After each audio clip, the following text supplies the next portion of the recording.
Who knows what else was illegal that was performed by the coalition government over its 9 years in office? And we know about all the rorts that were going on, Scott Morrison and his secret ministries, and now Robodebt, and there's a lot of people that are implicated within all of this, and that includes 3 prime ministers. The scheme was hatched under Tony Abbott, implemented and accelerated under Malcolm Turnbull, continued under Scott Morrison, and he's the one that actually created the scheme as Social Services Minister. It also implicates 3 Social Services Ministers, Scott Morrison, Christian Porter and Alan Tudge.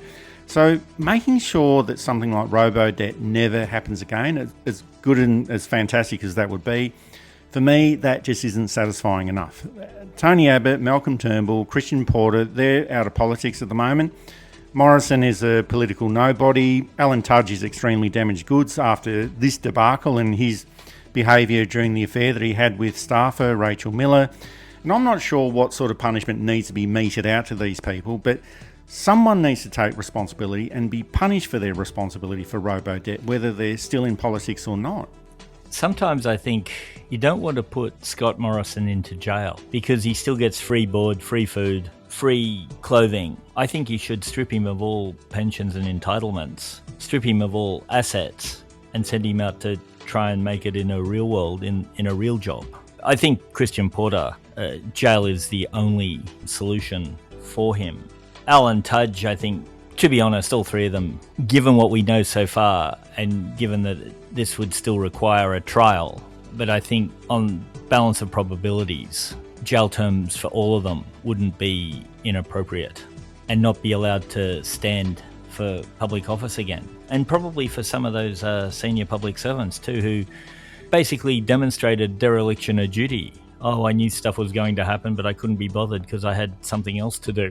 And really, if they're guilty of what it seems they're guilty of, I think they need to be completely removed from their privilege. That's the big punishment. Their lawyers may well argue, well, they're very public and prominent figures. They get punished every day that they go out. But people died. There may be a bit of dispute as to how many died, but there's no dispute that nobody did. People died as a direct result of this scheme. And I think that would send a message to the over-entitled, to the overprivileged, to the incompetent, to the I want the job because I want the job, not because I want to do anything.